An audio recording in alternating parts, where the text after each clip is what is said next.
Okay, so as a researcher, you need to know how statutes are organized. You need to know that because that will limit the scope of where you need to look to make sure that you're not missing anything. So let me start by showing you how you experience statutes as you research. So I'm on Michigan's legislature's website. Now, you may be from another state, like in Florida. This is the same no matter what state you're in. So when you just search, let's say that you're working for General Motors or Ford, and you need to research the current rules for automated motor vehicles, self-driving cars. So you do a search for that, and this is how you get your search results. You get these single sections like this, and this is the same in Westlaw or Lexis. And so you may just look at a single section, like, let's say this one here, participation of motor vehicle manufacturing in the big project. And so because you're looking at this single section, you may think like, okay, this is all that I need to know. But it's really part of a bigger scheme.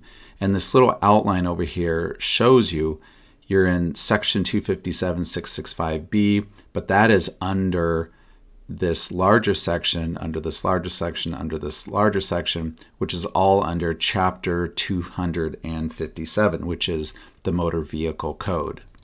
So you can really see on this screen how codified law is organized numerically, by these chapters. So this is 257 because it's part of the motor vehicle code. So if I see a statute and it starts with 440, I know that's talking about contract law in Michigan. And so you can actually look at all of the chapters.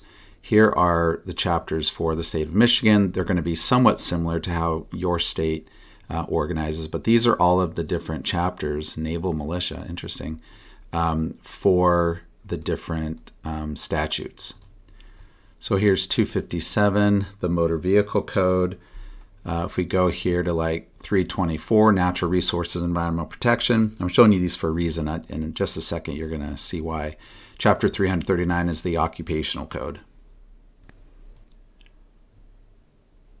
Okay, now I'm showing you the same thing, but in print form, which helps to visually see how statutes are organized by number and by subject matter. In fact, if you look on the spine of these books, and you can go into your library and do this, you'll see that you'll see that the chapter and the subject matter are typed right on the spine of these books. So when a new law comes out of the Capitol, say it's on wolf hunting, the compiler puts that into chapter 324 because that deals with natural resources and environmental protection.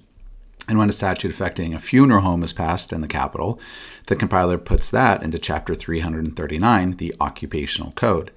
And going back to our automated motor vehicle statute, when that was passed, the compiler put it in chapter 257 because that deals with all things concerning the motor vehicle code. So what this means is once we determine the area of law that affects our client, we have finite boundaries of places to look.